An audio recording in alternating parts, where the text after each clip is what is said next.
Hi, my name is Trainmaster04, and in this video I will be reviewing and operating yet another exciting product, and this time it is the historical Union Pacific 119 Scale 440 from Lionel. So sit back and relax and enjoy the show. Union Pacific 4014. Do you read me? Over. Roger that. Union Pacific 4014. I read you. Over. Start up and stand by. Over. Yes, sir. Start up and stand by.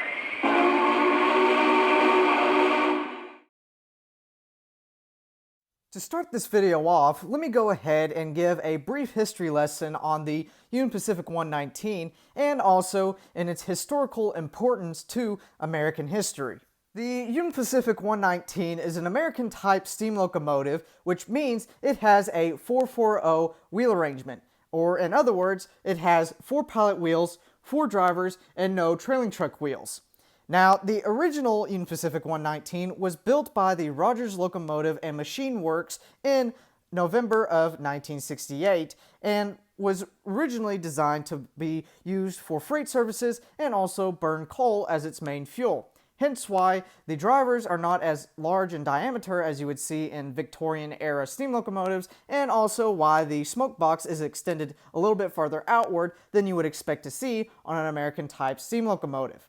Now, the 119 and also another locomotive, otherwise known as the Central Pacific No. 60 or the Jupiter, came into history books about a year later in 1869, more specifically on May 10th, when they both came together to join the west to the east on the Promontory Summit to celebrate the completion of the Transcontinental Railroad, or more specifically, the first Transcontinental Railroad in the United States. Ironically, neither the 119 nor the Jupiter were actually intended to be used at the Promontory celebrations. Instead, both the Union Pacific and Central Pacific Railroads took their best steam locomotives from their rosters, painted them, and decorated them in a lavish way, and then sent them over to Promontory Summit, pulling executive suite passenger cars full of important VIPs, and eventually be brought together to symbolize the West meeting the East. But sadly, fate had different plans for them. For example, the Central Pacific's locomotive suffered mechanical problems and spent May 10th in a back shop being repaired, whereas the Union Pacific's locomotive was trapped by a landslide and was eventually sent back to its original location to then, similar to the Central Pacific, be sent on its way to its normal duties. Now, ironically, the 119 and Jupiter happenstance were in the area and were eventually given the title as the Golden Spike locomotives and were eventually taken out to Promontory Summit, where they made it into the history books by coming together in their famous photo of the West meeting the East in the completion of the Transcontinental Railroad. Though both the 119 and the Jupiter made it into history books because of their meeting at Promontory Summit, both were eventually retired and then soon after scrapped around in the early 20th century due to better steam locomotives were introduced and eventually their usefulness just finally running out since they were built in the 1860s. Now, you may be asking through your smart device, now, how can they be scrapped when over at Promontory Summit I actually have seen a 119 and a Jupiter there at the summit? Well, it is very, very simple, and that is because those two locomotives at Promontory Summit currently are actually replicas built by O'Connor Engineering and Laboratories in 1979 for the National Parks and Services. Now, around in 1969, when the moon landing of Apollo 11 happened, the 100th anniversary for the Transcontinental Railroad came into play, and America soon realized the importance of the Transcontinental Railroad and also of its historical value. So, as a result, both rail fans and historians wanted to recreate the historic event at that summit. And in order to fully do that, you needed a replica of the 119 and the Jupiter to give it that full effect. But since the real replicas that are there today were not built until 10 years later, in the meantime, the the National Park Services found a way to get around that temporarily for those 10 years. And that's where multiple different types of Victorian era steam locomotives come in and then be repainted into somewhat of a resemblance of the 119 and the Jupiter. But eventually, over those 10-year period, historians started to think, maybe we can actually go and step it up a notch and be able to give it a better realistic feeling at Promontory Summit. So that's where O'Connor Engineering and Laboratories come in, and the National Park Services as well. So the National Park Services, because of this wanting of a better locomotive and actual locomotives to show this event, they contracted O'Connor Engineering to produce near exact replicas from historical photos, and also contracted Disney animator Ward Kimball to paint and also build the replicas of the Union Pacific 119 and the Jupiter. And as a result, both those replicas have been sitting and recreating the historical moment at Promontory Summit through the National Park Services. Now that you have a better understanding on the importance of the 119 and also the Jupiter, let me now go ahead and get into some of the nitty-gritty details of the model itself and also the matching passenger cars that you see behind the model right in front of you. Both the locomotive and matching passenger cars were recently released on May 10th of 2019, then later cataloged in Lionel's 2019 Volume 2 edition. Now, both items soon started showing up on front porches as well as hobby shops around late summer and then into mid-fall of 2020.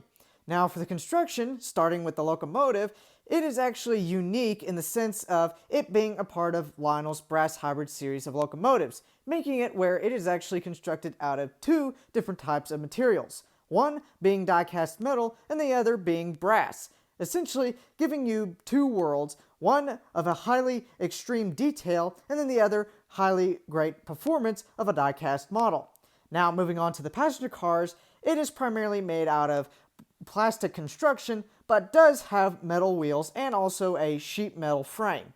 Now for the length of the locomotive and tender have a combined length of 13.5 inches, whereas the passenger cars individually have a total length of 14.5 inches. So essentially, the locomotive is actually a whole inch shorter than the passenger cars it pulls behind it.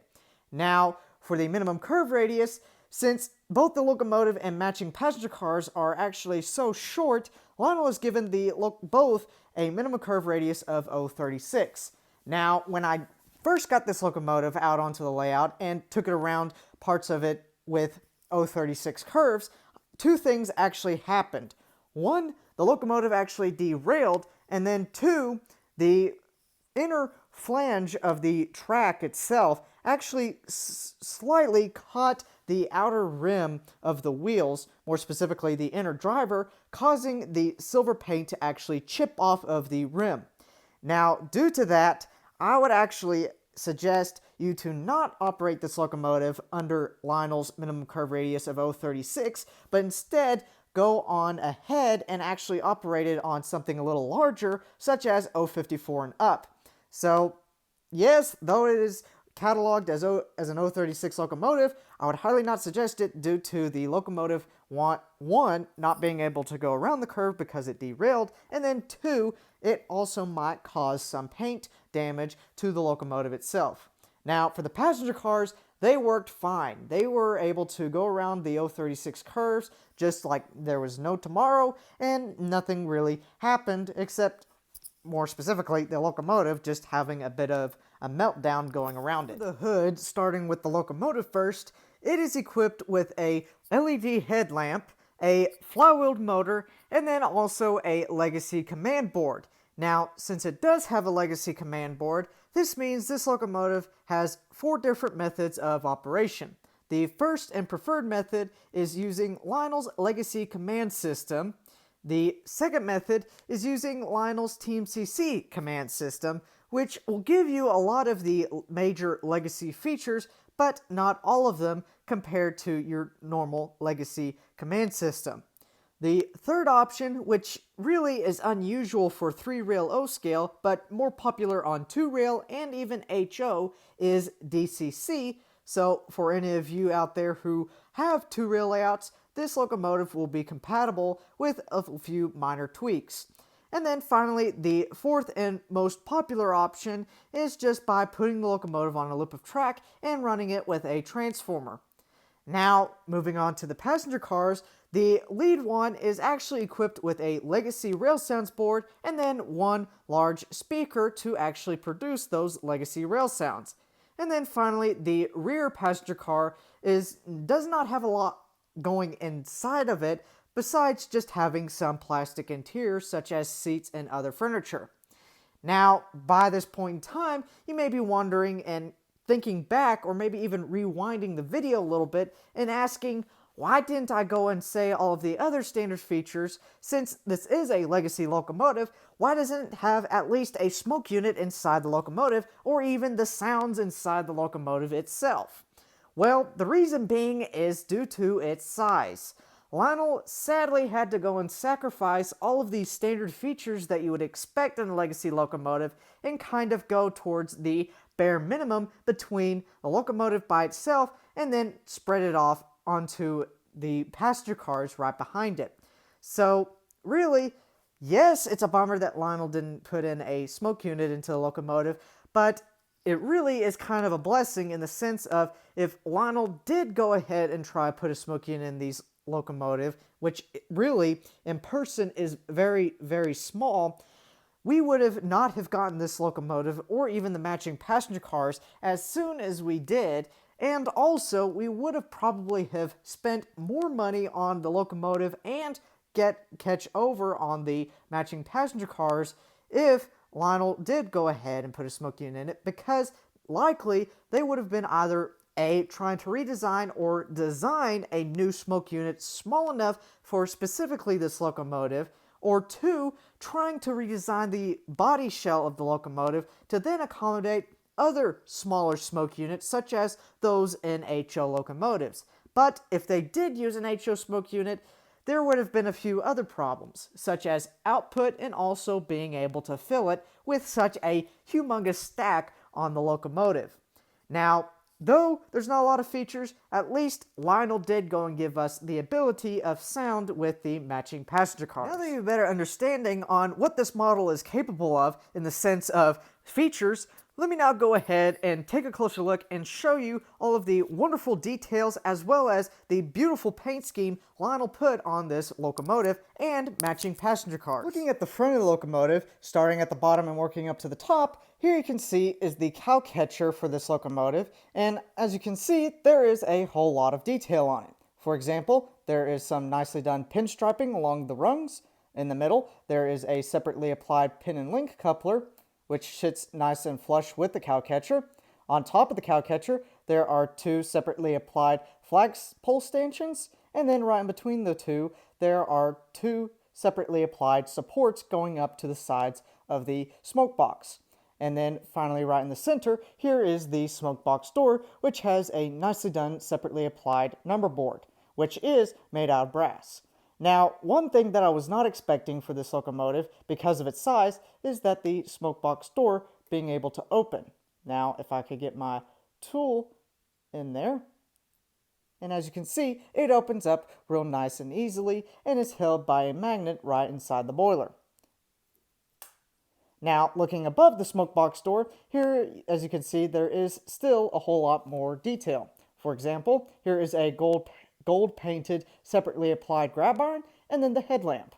Now I say headlamp because back in the late 19th century there was no electricity in use on steam locomotives, so instead they used oil fired lamps inside the headlamps themselves, hence it being called a headlamp instead of a headlight. Now around the face of the headlamp, as you can see, there is some nicely done pinstriping, and then right in the center is a clear plastic lens, and behind it is an LED light bulb. Now, most of the time an LED light bulb would be extremely bright, but thankfully Lionel went ahead and chose one that is a little bit more warmer in color to give it more of a rich golden glow, and in my opinion is actually really nice. And then finally, on top of the headlamp, there is some more molded in decorative molded in pieces. Moving on down to the engineer's side of the locomotive, and as you can see, there is a whole lot of detail just only on this one side of the locomotive. For example, here we have the set of drivers as well as the set of pilot wheels, and as you can see, they are beautifully painted with red centers and then silver rims. Looking up, here we have some water splashes on both sides of the drivers, as well as some nicely done side rods, which lead to this side set of cylinders. Now, in the cylinder area, as you can see, there is a whole lot of separately applied parts, such as the cylinders themselves being polished brass, some cylinder cock linkage, a separately applied Rogers Builder's plate, some separately applied valve gear, and then finally also a nice little copper pipe coming out of the steam chest. Looking towards the middle upper area of the boiler, here we have a separately applied water injector, a separately applied pipe coming down from the sand dome, also a separately applied air pump with some separately applied piping next to and behind, and then finally we have the separately applied running board, which as you can see runs along the length of the boiler. Now underneath here there is actually a little sticker. Now usually I would go and either tip the locomotive over enough to go and show you it, but since this locomotive has a very high glossy finish, I do not want to go and get fingerprints on it, so just take my word on it. Now, you may be wondering, why am I actually going and mentioning this little sticker of some sort underneath the running board on the engineer's side? Well, that little sticker is actually important in the sense that it actually identifies this locomotive's individual number. Now, if you've previously watched the video I made of me unboxing the locomotive and tender, you may have noticed that I was a bit bummed initially that I did not see any signs of the locomotive actually being individually numbered, since, as I stated in that video, the reason why I primarily ordered this locomotive is because in a collector's standpoint, I wanted to be able to get a low number in the individual numbering roster. Now, thankfully, there was a fellow hobbyist in the YouTube world, which does have a YouTube channel, and his name is Train Fan Jackson, which I'd highly suggest going and checking it out. But he was able to actually go and help me and give me the idea and encouraged me to actually go ahead and look underneath the locomotive a little bit more. So that's what I went ahead and did. And after a few minutes, I was able to find this little sticker underneath the running board. Now, one note that I do need to mention is that all of the different variations that Lionel put out in the 2019 Volume 2 catalog of their 440s, they will vary in the total number that they have produced, depending on how many pre-orders they got. For example, the 119, or the model specifically in front of you, is number 145 out of 260. So Lionel produced 260 119s. Now, after doing a little bit of research, there has been a little bit more of these locomotives produced, such as the Jupiter, which had, I believe, 277, and then the York had something as low as 70. So it really varies, since it depended on who pre-ordered and who did not pre-order. Moving on up to the cab and boiler area of the locomotive, first starting with the boiler. As you can see, it is painted in a beautiful Russia iron gray, and then is banded in some nice polished boiler bands. Moving on up, here we have a nicely done handrail that runs along the length of the boiler and part of the smoke box. Moving on top of the boiler, here we have the headlamp again, as well as the straight smokestack for this model. Now, since this locomotive does not have a smoke unit, it does not mean you actually have to go and actually pour smoke fluid directly down the stack. And the reason being, obviously, there being no smoke unit to actually collect all of that smoke fluid. So, if you do go and purchase one of these locomotives, or you have pre-ordered one of these locomotives, I would highly suggest looking up in your owner's manual for this locomotive read it through and actually learn your locomotive so that you don't actually accidentally make the mistake by thinking there is a smoke unit and then pouring smoke fluid directly down the stack, thinking there is a smoke unit, and potentially cause damage to the inside electronics of the locomotive. But anyway, moving on down, here we have a separately applied brass bell with very nicely ornated bell brackets. Towards the middle, here we have the sand dome for the locomotive, and as you can see, it is painted in that beautiful maroon, but also has a little bit more artistic touches, such as a red top, some more pinstriping around the dome, and then also a mural, in which in this case is a mural of Paul Bunyan, the mountaineer. Looking out towards the front of the sand dome, here we have a separately applied lever, which also has a nicely done wire tether, which goes towards the front of the cab. And then finally, looking towards the cab, here we have a nicely done polished brass steam dome, which has a lot of rods and connections going into the steam dome itself, and then finally a hand-painted whistle on top of the steam dome. Now, finally, coming towards the end of the locomotive, we have the cab. Now, usually on a brass hybrid, the cab would usually be made out of brass since it's technically a part of the boiler. But since the locomotive is so small, neither the boiler nor the cab are actually made out of brass. Instead, they are made out of die-cast metal. But anyway, looking into the details of it, as you can see, Lionel did a nice job of giving it a wood grain feel and also giving it a whole lot of pinstriping. For example, right in the middle, we have some pinstriping around this little oval, which contains the number 119. Looking up, here we have two arched windows, as well as some pinstriping going around it.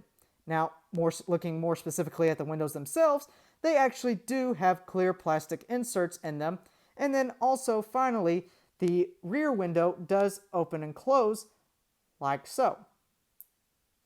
Moving on over to the rear of the locomotive, looking at the bottom, here you can see the locomotive is equipped with a wired tether, which does connect to the tender to give both the locomotive and tender a solid electrical connection. Looking on either side, here we have two sets of separately applied steps, as well as some separately applied brake rigging. Looking on up, here we have some more of that beautiful maroon paint, with also some more of that beautiful gold pinstriping. Looking towards the middle, here is the locomotive end, or the receiving end of the tender's drawbar. Now, in order to connect the two, all you have to do is take one of the included pins for the pin and link couplers and drop it right down the hole.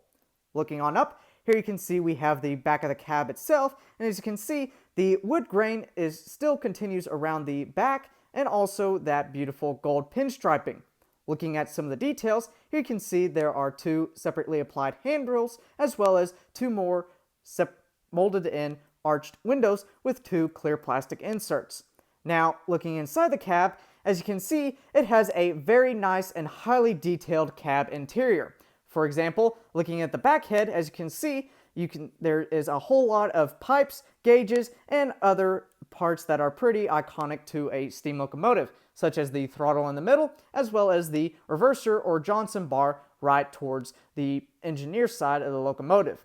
Now, normally on this segment of the video, I would go ahead and actually fire up the locomotive so that the cab interior light would shine down inside of the cab to give you a better perspective of all of the wonderful detail inside. But sadly, there was not enough room inside the cab for Lionel to either put a little LED light bulb inside of it, nor to be able to fit all of the wiring without it actually standing out and be visible. Finally, taking a quick look at the fireman's side of the locomotive, and as you can see, there is not a whole lot of a big difference in the sense of detail and artwork compared to the engineer's side, but there are at least two minor differences right off the bat. For example, in the place of that air compressor on the other side, there is now some separately applied pipe work. And then right on the sand dome, instead of it being a mural, again a mural of Paul Bunyan, instead it is a mural of Johnny Appleseed. Now that I've shown you all of the wonderful detail and the beautiful paint scheme on the locomotive, let me now go ahead and show you the same amount of detail as well as an even more beautiful paint scheme on the tender. Starting at the front of the tender, and as you can see, there is not a whole lot of action going on in the sense of either molded in or separately applied detail, but there are a few little bits here and there. For example, starting at the bottom, here we have both the plug and the drawbar that connect to the locomotive, and also around in this area we have two separately applied hoses that, though they do not connect to the locomotive, still look good when the tender and locomotive are connected. Looking on top, here we have a simulated wood grain deck as well as a separately applied brake wheel. Moving on over to the engineer side of the tender, starting at the bottom, as you can see we have a whole lot of nice detail in both separately applied and molded in, such as this little step going up to the tender deck, some rivet detailing, and then also some brake rigging around this second set of trucks, and also some chains around each side of the trucks. Now, looking at the wheels themselves, as you can see, Lionel did a nice job of painting them in a beautiful bright red. Looking on up, here we have the tender side tank, and as you can see, it is beautifully painted in a red, gold, and green pinstriping, and also has some gold leafing around a clear and crisp number 119. Looking over here, we have a separately applied grab iron, and then finally looking up on this upper fringe, here we have two sets of gold pinstriping, and then also a clear and crisp Union Pacific Railroad type. Looking at the rear of the tender, and as you can see, here we have the continuation of that beautiful gold, green, and red striping that I showed you earlier on the engineer side, a clear and crisp number 119 right in the center, two murals of bits of nature, some more gold pinstriping up on the bottom as well as up on the top, and then finally some more little bits of detail such as rivet detailing, as well as a brake hose detail and a pin and link coupler. Finally, let me go ahead and show you one of the two matching passenger cars that Lionel has offered to be pulled right behind any of their 440s. Starting at the front of the passenger car, right out front, here you can see we have a set of molded in steps which go to the front platform, a handrail which is highly ornated, which runs along the width of the passenger car, two ornated and separately applied handrails which go up to the lead platform, a molded in door with a molded in window, and then also two other windows on either side of that door. Now, all the windows on this passenger car, as well as the other one, do have clear plastic inserts, but instead they are frosted so that you do not actually be able to see their interiors. And especially for this particular passenger car, since this one houses the speaker and the Legacy Rail Sounds board. Looking out on the outer corner, here you can see it is nicely detailed with some leafing, and then looking out on the middle part of the passenger car, as you can see, here we have a row of more windows with red outlines. In the middle, here we have a clear and crisp number 29, which is outlined in some more leafing. And then finally, right in the top, here we have a clear and crisp Union Pacific type. Now that you've seen both the locomotive and one of the matching passenger cars, let me now go ahead and actually fire it up and show you what it has to offer operational-wise. This is the dispatcher. Do you copy? Acknowledged. Over. Please start up and stand by. Over. Yes, sir. Start up and stand by. Out. Alrighty, now that I've got the locomotive fired up, let me now go ahead and play some of the sounds included with the matching passenger cars. First off, here's the quillable whistle.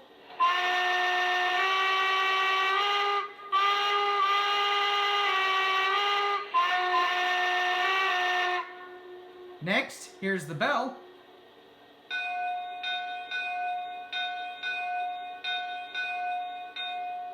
Here is the steam blowdown sound.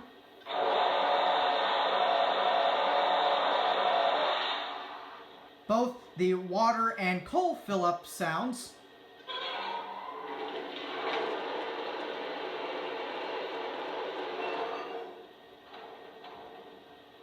My water tank's full. Over. Copy that. Out.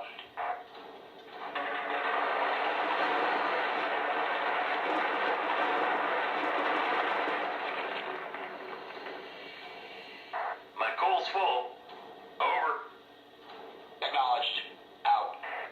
And then finally, here is a sampling of the crew talk sounds. This is the dispatcher. You're cleared outbound. Over. Thank you much. All clear moving to the outbound. Out.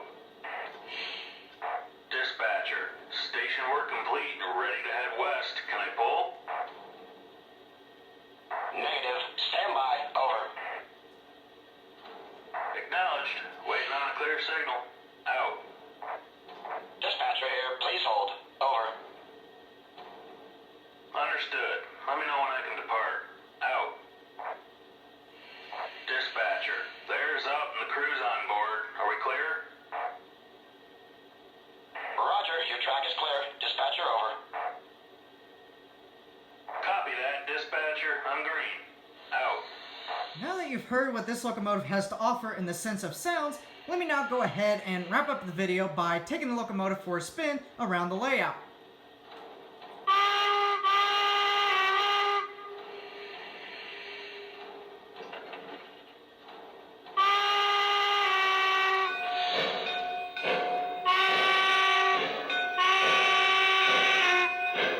Tower, we're on the move. Over. Copy that. Keep 'em rolling. Out.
We are done for the day. Heading to the beanery. Out.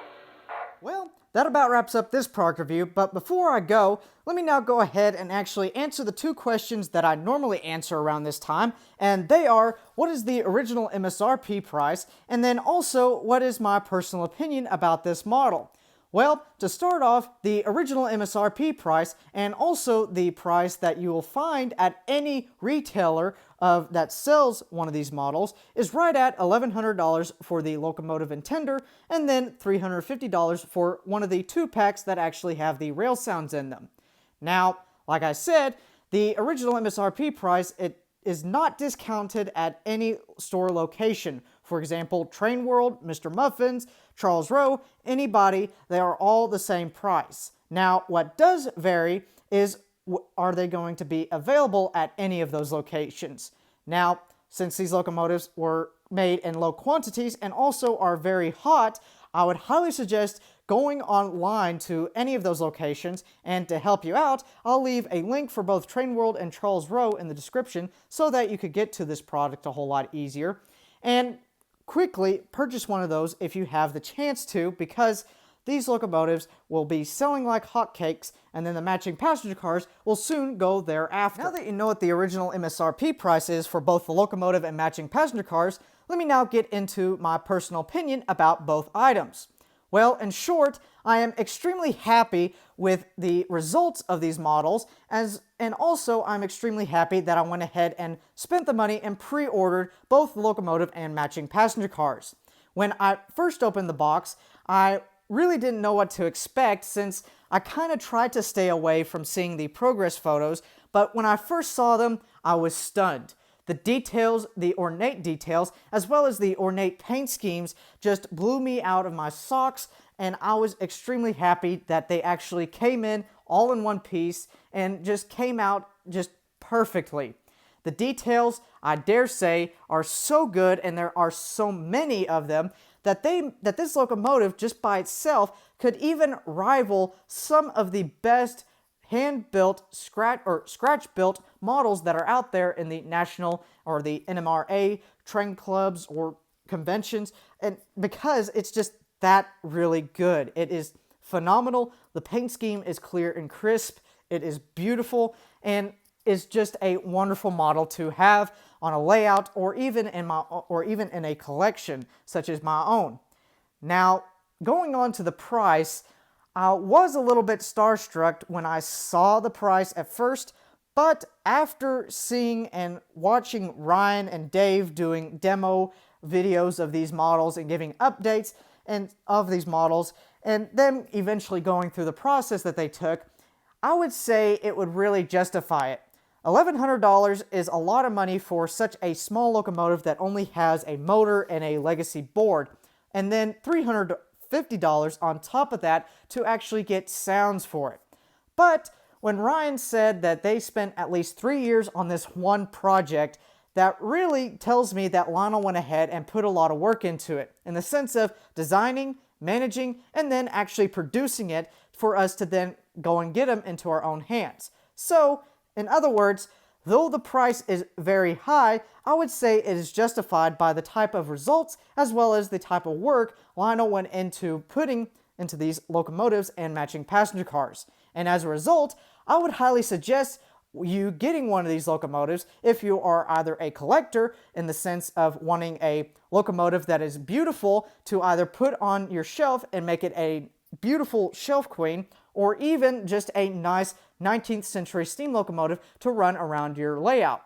Now, personally, as you can see, I am just I'm starstruck about the quality as well as the detail of it, and I would really highly suggest any of you to go and get one of these locomotives for yourself to actually understand how much detail and how great this locomotive is. That's about it for this video, but before you go, I just want to say thank you very much for actually clicking on this video and also watching it to the very end. Now, if you actually enjoyed this video, please click on the like button, because then that lets me know that you actually enjoyed the video and also lets YouTube know that my channel is actually worth something. Now, if you want to support my channel, please do click on the subscribe button, because then that will actually allow my channel to continue to grow and also allows you to no longer miss any of the future videos that I produce. But anyway, my name is Trainmaster04, and I'll be seeing you next time.